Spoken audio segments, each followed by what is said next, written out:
quite a musical journey for a University of Regina student of business. His name is Oboise Umobuarie, and he's releasing his next extended play, or EP, next week. It's titled Feels Like a Sunday. But he has found some early success in his musical adventure. His album, Infinity, has more than 200,000 streams, and it's growing. And now this student musician is performing with some people that he looks up to in the musical world. Oboise joins me from Winnipeg, where he has been taking his classes remotely at the U of R. Hi there, how are you? I'm doing good. Thank you very much. How are you doing? I'm very well. Thank you for joining us. I'd like to hear more about your story, but before we get to that, tell me about this latest production, this EP that's coming out there. What's so exciting about it for you? What is exciting about it? It's that it touches on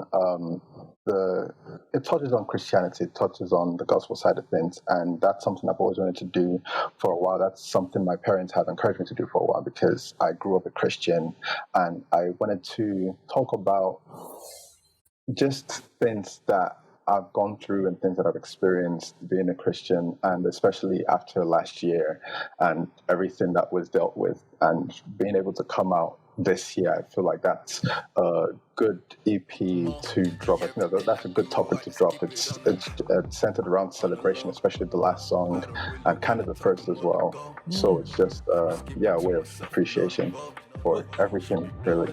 Well, you do appreciate, I know you talk a lot about your experience in Regina as a student and living in Regina. This album that has more than 200,000 streams, and I know a lot of that came from your writing in Regina. Tell me a little bit more about how you feel about getting this really nice public reception to your music.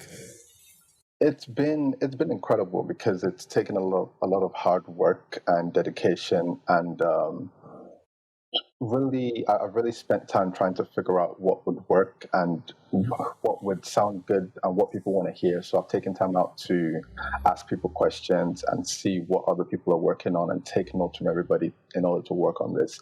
But the reception so far has been incredible. I do know that it's not all about the numbers. The numbers doesn't mean that you're all of a sudden great. I do know there's a lot of things that I need to work on, but I do believe that I have the skill.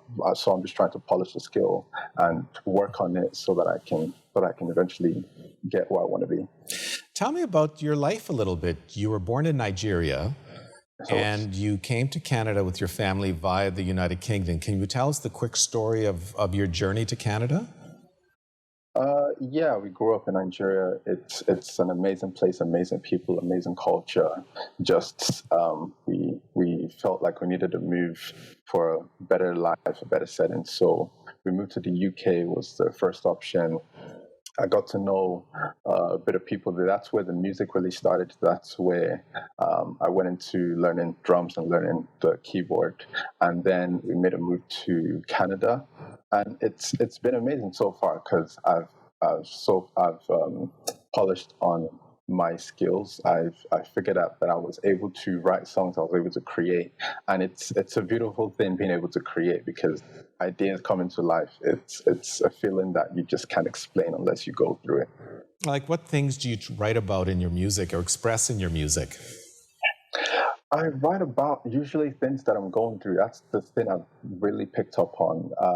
I know not everybody's the same way, but usually if I put out anything, you can usually tell what the general topic is. I've written about, like I said, the gospel, about love, about things I was dealing with, about feeling like I'm on top of the world, about feeling like I'm not on top of the world. So there's a whole range of things that I've talked about. And I write also for people to be able to relate, because I feel like that's the most important thing. If people can relate to it, they feel connected to the music, and that's a whole different feeling on its own.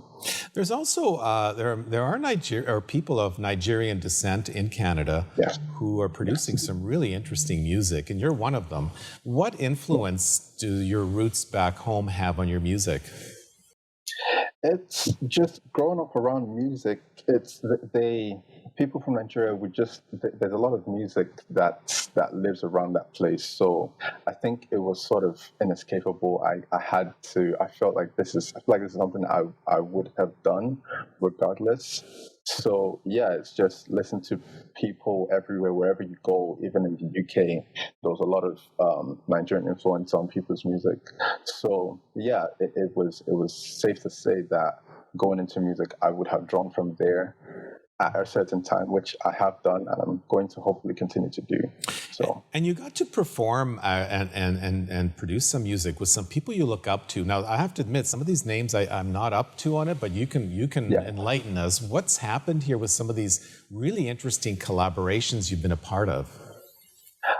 Well, there was Dax. I think Dax was the first person that I worked with, and he was someone that I just admired his style of writing, his delivery, his topics and emotions in songs. So I had this. I had this will to work with him, so I reached out to him. I was able to work with him. I was able to work with Buju, who is signed to Burna Boy's label in Nigeria.